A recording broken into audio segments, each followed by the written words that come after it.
Secondly, not only must we acknowledge what has happened, we must also learn how to have compassion with each other. See, today, there's a lot of us talking about sympathy or empathy. We understand that sympathy is feeling sorry for one another, and empathy is identifying with each other's pain by revealing a pain that we have within ourselves.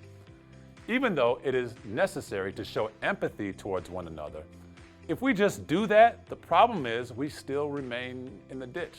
There's still a great divide between us. But when we have compassion, we not only identify with each other's pain, we are focused on what we can do and how we can use the resources that we have available to actually build the bridge.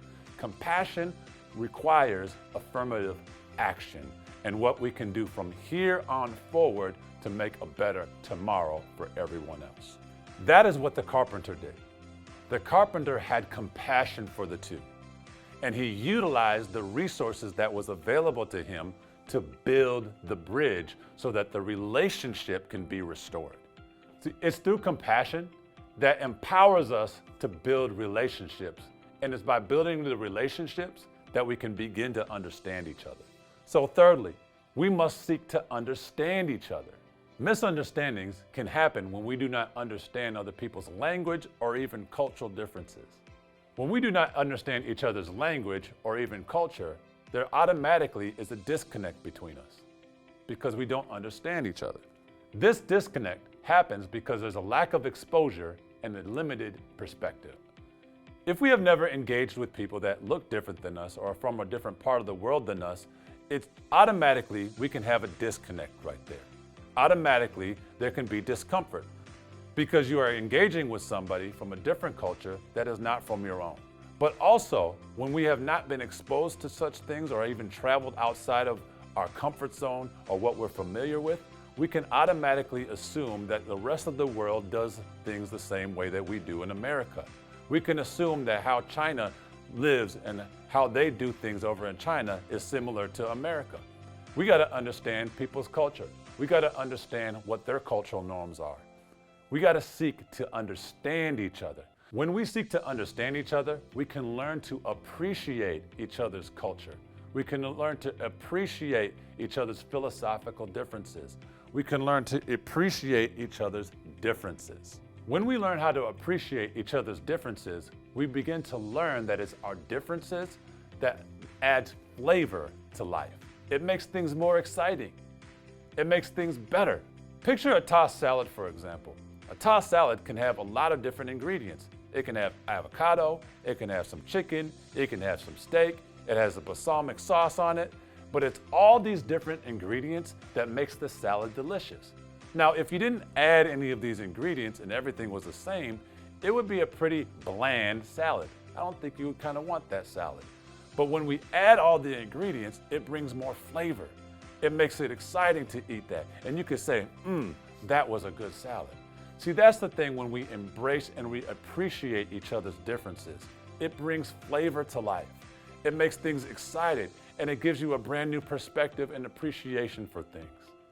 See, it's such things as culture, language, and for some, yes, even our skin color that makes up who we are. It has a place in making up our identity.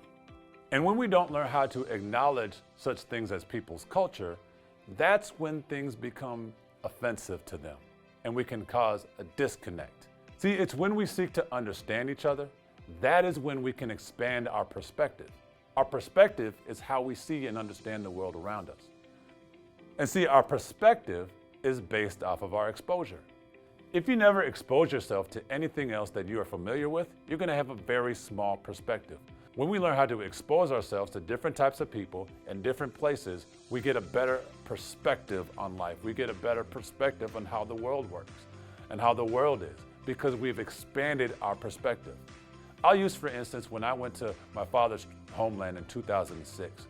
That was a trip that expanded my perspective because I got to see how life was outside of the United States. I saw that there were people that lived a lot worse than we did. The roads were a lot worse. It was harder for them to come across goods. They didn't have access to a lot of the things that we have access to in America. Because I was exposed to that, because I went outside of my normal and where I was familiar with, it expanded my perspective. And you know what? I learned how to appreciate what I had here in America.